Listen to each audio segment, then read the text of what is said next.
Ooh, welcome everyone to another episode of Slasher Scotty. I am your host, Scotty McCoy, and boy, do I have a surprise for all of you. I have on Zoom with me right now Randy Kornfield, and he is the screenwriter for Jingle All The Way and for Eight-Legged Freaks, among other things, of course. How you doing, Randy? Doing good. Starting to enjoy Awesome. the weekend. Yes, I'm so excited for the weekend. I can't wait for the weekend. It haven't been a long, long week. So I guess to get started, how did you get your start into becoming a screenwriter? Well, after graduating college, I wanted to break in, loved movies, uh, wanted to have something to do with it. So even when I was in college, I was writing scripts, Mhm. actually. And in fact, not to brag, but I had a teacher accuse me of plagiarism because he felt it was too good. Wow. And then I showed him my notes and he said, okay, gave me an A. Anyway, not that I'm bitter. So I was always noodling with it, and it would always seem like a way in because as an actor, you're judged purely on your physical appearance and some talent. Mhm. But you go on a cattle call, they look at you and they go no, even before you open your mouth. But as a writer, you're submitting a script, and that's what's being read and appreciated or Mhm. not, regardless of who you are. Mhm. Um, so it just seemed, and they're always looking for scripts, at least at the time. Mhm. Business has changed a lot since then, but so I just, was writing and writing and looking for the break, Yeah. actually. Awesome. So when writing Eight-Legged Freaks, obviously, I'm assuming like they told you about like, oh, we're gonna include spider. So how did you like come up with that concept? Like, how did you like, I guess, what was your thought process in making this movie come to be what it is? Well, that was a different example actually, because the director, a New Zealand director who was just, looking for his break as well, Mhm. came to me. We knew each other socially, Ellery, and he had made a short film in New Zealand involving a giant spider in a woman's bathroom. Oh wow. Um, and he got special effects. He got a deal with Weta down in New Zealand. He Mhm. had some connections, and it looked really good. And then I said we should turn it into a creature feature, Mhm. um, because at the time there weren't a lot of them, and there weren't old-fashioned 50s giant creature movies, Mhm. which I happen to love. Mhm. Them is one of my favorites, the giant ant movie. Nice. Um, so we worked on a treatment together, and at the time we conceived it as a straight horror film. Over the course of development, because it was bought by the Independence Day producers, and Mhm. I can't remember their name, Dean Devlin and those guys. Okay. Um, they just took it in a different direction and tried to manufacture camp, which I don't feel you can manufacture. It's either Mhm. unintentionally campy or not. It's really hard to create out of nothing. So then it went off, and Ellery ended up directing it. Um, and it's fun. He actually had a lot of great effects given the limited budget that he had. Mhm. But it definitely took off in a more comedic direction. Nice. So how did talks, I don't know if you know the answer to this, but how did like talks with getting David Arquette to come like did you write the role initially for him? Not at all. We hadn't conceived of a cast at that point. Okay. That was the producers. Okay. Yeah, and a lot of times the writer is, you know, not consulted. Right. Absolutely, absolutely. I take Jingle All the Way, for example. I never imagined Schwarzenegger in that part. Yeah. I was thinking more of a Steve Martin or Chevy Right. Chase before his career went off the rails. Nice. Yeah. More of an everyman. But that's a story actually how he got involved. Um, Okay. but I Yeah. don't know if you want to jump around. I don't want to lead you wrong. No, that's fine. I was just gonna ask, what is that story of how Schwarzenegger got involved? The story goes, he was looking for another comedy like Twins. Hmm. And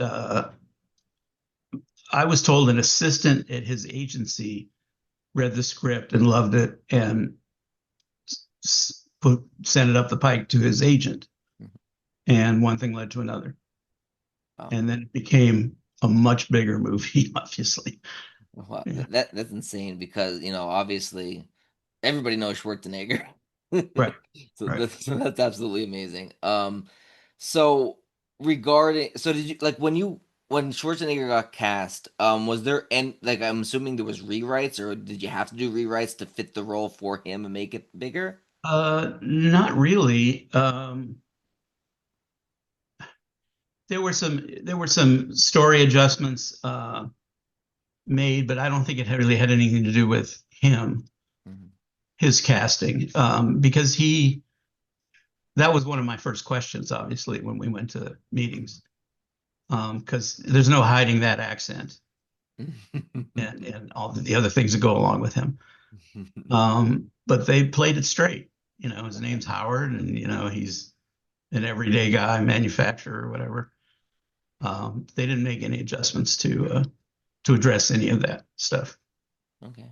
All right. um, which is fine. It Right. worked. I have no complaints. Yeah, absolutely. And both are great films. So regard and this question goes for both films. What was the hardest part, I guess, in the writing process for both of the films, Eight-Legged Freaks and Jingle All the Way? Well, with Eight-Legged Freaks, there came a point, honestly, when I wasn't as involved, and the director uh, kept me posted on stuff. But the producers brought in a rewrite person Mm, um, who was a friend of theirs, basically. mhm, They didn't know me from Adam at the time, um, even though I had success. mhm, They want to work with somebody that they can, to be honest, push around and not get pushback on. mhm. Yeah. So basically, they tell them what to do. Yeah. There's very little freedom when you're at that point, freedom of expression, and there's very little leeway. And but again, I can't complain because the movie got made, which is selling a script in the movie industry is like hitting the lottery. Mhm. The odds are tremendous against you.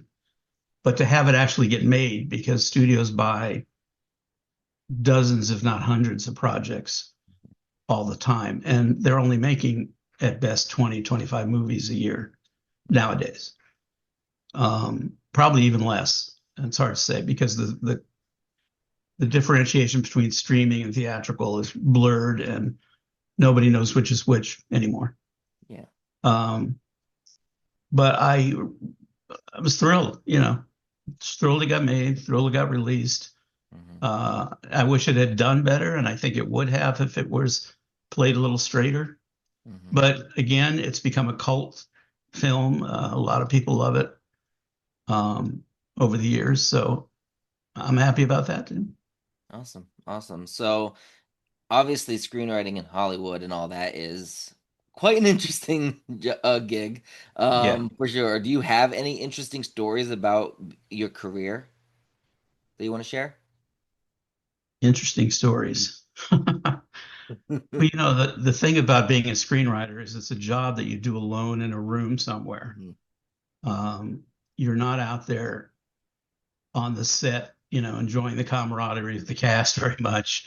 Right. Although with Jingle, I was a little Mhm. more, which was nice. And I also knew Arnold. Our kids went to school together, Okay. as it turned out. Um, so he was very friendly. Um, and it it's more fun when you're on a set where you're actually wanted and not sort of Mhm. neglected or thought of as somebody they don't want to deal with, Right. for whatever reason. It's a tough writer. That's how writers are treated generally. Mhm. Um, some are more respected than others, and some filmmakers respect them more than others. and will involve them more. It just depends on who it is. Yeah. Um, but and then you have to deal with studio notes.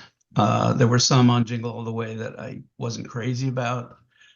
Uh, I had one executive ask, obviously, you know the film, why does this same cop keep turning up to give Arnold tickets and things? Which to me is like kind of it's a running gag. You've ever heard of the expression running gag? Right. Yeah. That's what makes it funny. Yeah. And you almost have to explain what makes things funny to some people. Hmm. Um, but anyway, you come away with a story that, people laugh at later on. Yeah. But again, because of hindsight, it seems obvious to me. Yeah. But they will ask questions like that, and they will give you notes. Like Hmm. the original, script had the Howard character in Desperate Straits Hmm. go to the actual Turbo Man factory Okay. where the toys were made, just outside of town. And there he actually battles a life-size Turbo Man. So that was dropped in lieu of the parade, Mm. which became a whole other thing because they wanted to get Arnold in this suit and Hmm. become Turbo Man. So yeah, I understood that, and we engineered it that way. But I do miss the factory setting, Yeah. which I thought would have been kind of fun. Hmm. Um, and the whole parade sequence was on the back lot at Universal with the same street Hmm. where they shot Back to the Future Hmm. and It's a Wonderful Life all the way back then. Wow. Gremlins, all those kinds of things. Hmm. Um, it was fun to be back on that street set, also because when I was struggling, I was deciding whether to go into production or writing. And I worked for a few years for Spielberg Hmm. at Amblin. Okay. And they shot Gremlins on that same street. So I was there when they were shooting Gremlins Nice. and blew up the theater and all that kind of stuff. And that was pretty cool. So to be back there as more than a grunt, uh, Hmm. was really fun. Right. Absolutely. And obviously, like everybody has different personalities. Like, some people think something's funny, where other people won't think the same thing is funny. Like it's hard to, please everybody in terms of comedy. So did you That's right. find it hard to write actual comedy that could appease certain people or to appease people to see this movie? The best thing to do is with comedy, not to sort of second guess your audience Hmm. or target, a specific segment of the comedy audience, because there's slapstick, there's satire, there's all kinds of different categories that they don't appeal to everybody. In When I wrote that, I wrote it as a family comedy because Hmm. I had a young family Right. and got the idea while chasing Power Rangers for my son, my older Hmm. son, who actually in the movie is named Jamie, and that's his name. Nice. So they were nice enough to keep that the same. Um, that's where the idea came from. That's where it Okay. sprung from. But I try to make myself laugh. Right. That's the best way to go. And if you're lucky, other people will, share your, Right. humor and see the humor. Yeah. Um, and if not, you try again. Yeah. Hopefully it'll get to somebody who does. Absolutely. So for those that are watching this that may want to be like they're aspiring to become screenwriters, what advice would you give them in like I guess going to get their start in the industry as a screenwriter? Well, things are different, and I don't want to sound like an old fogey, but Mhm. they have changed quite a bit. And I think there's a dependency now on, well, two things that make it both easier and harder. Mhm. One is you can have an iPhone and make your own movie Mhm. pretty cheaply, Yeah. and thereby demonstrate your ability as a writer and or director or whatever. And then post it on YouTube, although, there's a lot of stuff on YouTube, so people have to find you. And then you have to do a lot of self-promotion. In the old days, you have a representative, if you're lucky, an agent who would just send your script out everywhere, and hopefully it would click with somebody. Nowadays, it's agents. A lot of agents aren't even taking clients on, Yeah. um, unless you make a splash as an independent filmmaker or as at a screenwriting contest. So that the screenwriting contest has become a big outlet and a way to be seen and read. Some you have to be careful aren't really legit. They don't come through with what they promise, and that is connections into the film industry and agents and so forth. So you have to do your due diligence, do research, make sure you're with the right people because you are paying a fee. You don't want to throw that money away because, again, most people are struggling and they don't have the money to spare. Then you also have to make sure or try and find out who is doing the reading at these contests. A lot of them are generally sort of unqualified, I could say. They have to have some film background and knowledge and ability to really analyze the script, character, dialogue, action, narrative structure, all those sorts of things that come into play, without being, dismissive and just saying this sucks. A lot of them will give you some feedback, which is sometimes valuable. Again, depending on who's giving you the feedback. Some of these people are not, in my view, really qualified. Okay. I worked for 30 years as a story analyst at Fox and Sony while I was a screenwriter. Never really gave up the day job because it was a great job. Yeah. I got to see what was being bought and sold and developed, and I helped develop dozens and dozens of movies everybody would be familiar with. In a sense, getting my own thumbprint on them. And I could see the markets and what they were interested in, where they were going. But that's the kind of analyst you really want to get your material to, who can give you really constructive feedback. Okay. Because that's what's needed. But anyway, the contests are a way to go because there are many of them, and then a lot of them do have connections and can connect you if your script ends up being flagged. Okay. You don't have to be the winner. Right. But word gets out and the things travel. So that's an avenue. Yeah. Awesome. Awesome. So the last question I have for you, do you have anything that you would like to promote to the listening and viewing audience? Promote. Yes. Convention Well, appearances or anything? I'll be at the Carlisle Convention. Yep.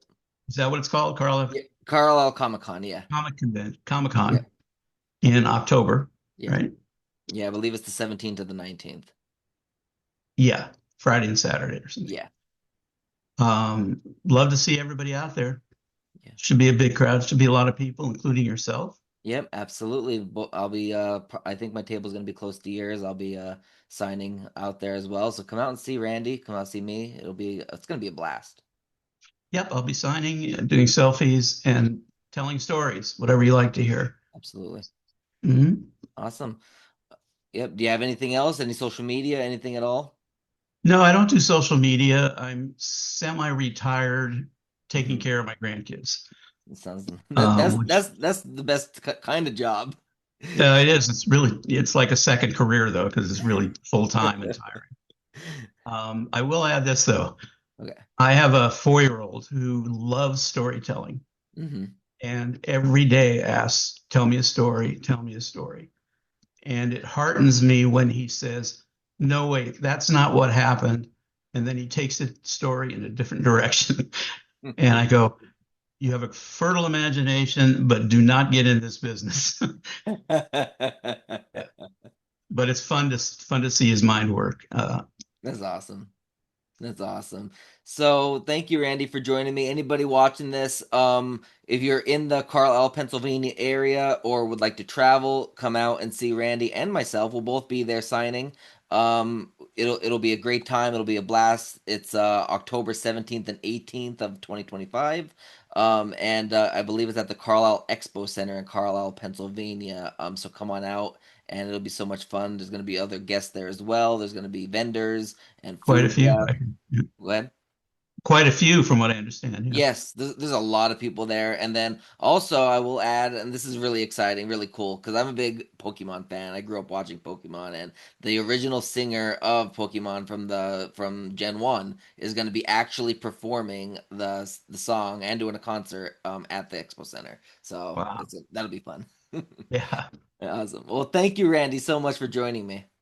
Yeah, no problem. I appreciate the interest, and I'm looking forward to seeing you in person. Absolutely. I'm so glad to meet I'm so excited to meet you also in person. It's going to be such a blast. And again, I want to thank my our agent Jacob for setting this up and for Absolutely. Yeah. everything he's done because he works hard. He sure does. Absolutely. Well, thank I you, don't know how Randy. he does it. He's up all night. Yeah, absolutely. You have a Hours. great rest of your day. All right, Scotty, you take care. Thank you. You too. Yeah, Bye. we'll see you soon.